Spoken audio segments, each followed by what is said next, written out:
Hi everybody who cares, and here's my review of Scott Pilgrim Takes Off. And before I go into my review, I'll tell you what it is first.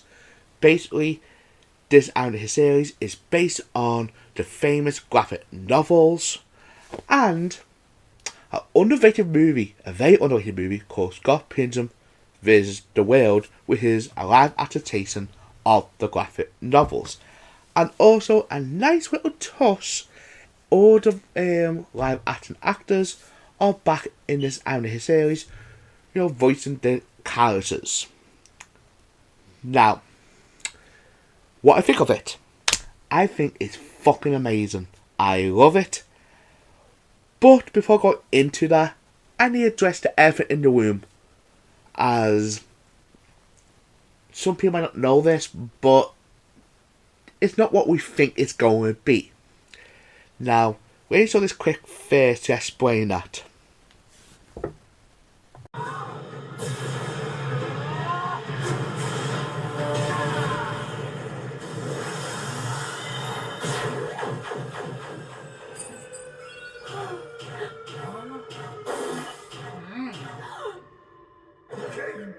What the fuck?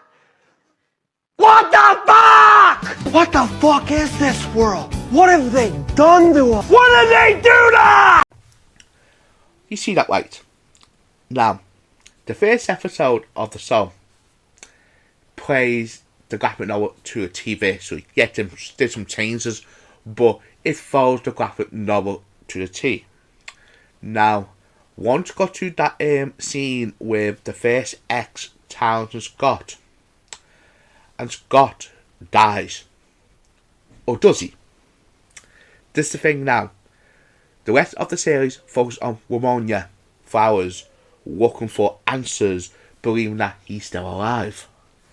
And the thing is, a lot of people go and say this sounds like a bad move, because the way it was shown on the trailers, we're getting an adaptation of, the little graphic novel, but instead we're getting a whole new story.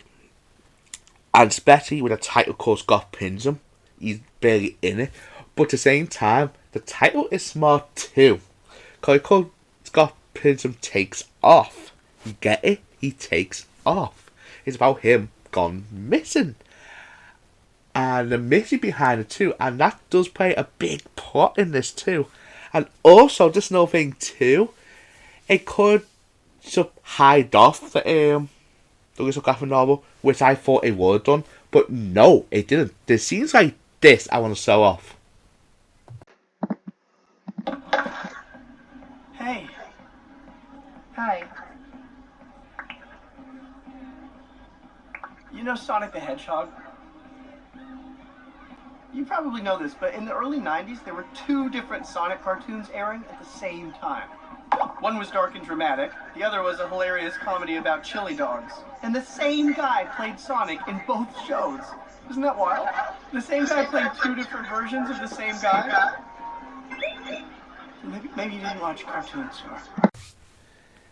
Now, you see that. I know people are going to say, what a big deal about that. It's about Scott talking about Sonic the Hedgehog, the 90s cartoons. But the thing is, that is a good metaphor. Now, you're talking about the actor who plays Sonic in both shows are both the same actors, but they're playing two different versions of, Sonic. And this is the same thing with this show. Like I said before, it got all the little cast back from the live adaptation going to the animated series. But they're not playing the same versions as themselves. They're playing a different version of themselves. And also, there's another thing too, where they played dead fucking smart. They used the little graphic novel as the main point of the story, because at one point, if I remember right, I think his name's Todd, one of the friends, he somehow writes a movie script of the original graphic novel.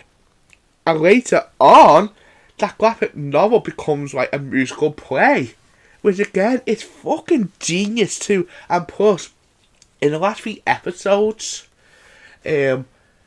the little graphic novel come into it as a main plot, which again is fucking genius too. And also, with some of the stuff it brought into the graphic novels, there's another thing too, which I think is dead fucking smart. There's some plot points and storytelling where people will find weird in today's time. I love that it made jokes out of that too. And also, this is another thing that, blew me away, is the animation too, the quality of animation. And this other thing too, you think that there's gonna be no battles because obviously there's no fights with the X's no more. No, there is battles still. There's still unbelievable battles, beautiful animation in those battles too, unbelievable scores. And also there's a thing too, we get more in-depth characters with the X's too, which again, it's good writing here. And if we ain't all the show, this could have failed badly. Like I said before, Paul's Neverland is a good example where season 1 is a masterpiece, but in season fucking 2, I didn't read the mangas, but even I thought there's something felt off with the pacing, with the storytelling, and my friends told me about the mangas. It's given something like sense the event of the mangas or something like that. I was mind blown by that, saying why? And the thing is, I'm going to do a video on that in the future because I do want to read the mangas, because I said I love that anime. But the thing is, this could have went this route, but it didn't. Instead, it took a risk, expand this world, because this is the thing about Scott Pilgrim. This world this place has made is fucking amazing. Video game, bit art video games with 90s, late 80s themes into this. This world is amazing. The characters are fun, colourful, and it pulled out the park here. I'm being serious, they pulled the whole thing out of the park, especially with the humour. Like, just the thing too, like I said before with the X's, you think that it gonna be, bad guys as well. This clip here as, you get known as the X's. Now you want something from me. I know I left you with a lurch after Matthew, but if you could find it in your heart to forgive me, Forgiveness is what you want? Well, I have something entirely different in mind.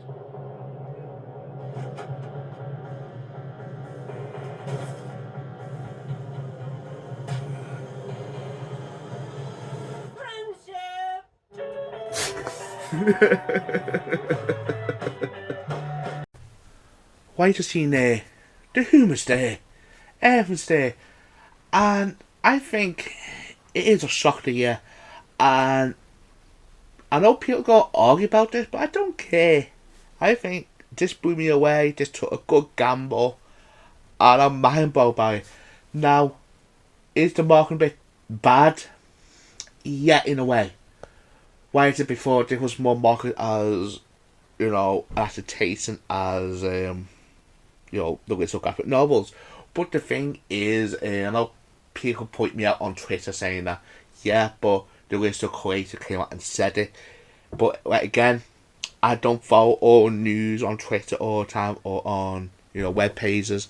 I just watch trailers, and I think I've never seen a trailer mention this. Yeah, I know someone else said this too. Maybe that's a good point, because you get that softness then you're watching it, especially if you're a fan of those graphic novels. Then you're watching it, you will open your eyes and what the fuck? Like I said before, that first episode, my eyes went, what? You know what I mean? So, it is a bit hard to nitpick that too. Yeah, I can understand people being mad at it. I can see that. But at the same time, I love the gamble. So, let's get to my final thoughts for the score. So, my final thoughts of Scott Pilgrim takes off. I think the animation is amazing, with beautiful score, fun story with twists and turns, and also fun characters and a gamble that worked off. So, with all that in mind, it is a 9 out of 10. It is a must watch for any animation fans, and especially if you're a fan of Scott Pilgrim in general, it's a must watch. So, my question of the day is, how you feel with the series? Do you love the gamble it took, like I do? or I peed off without hearing your view, as anyone got an opinion. So, if you want to see more reviews like this, please subscribe to my channel and like the video. So, this is a bit Who Cares. See you on the next one.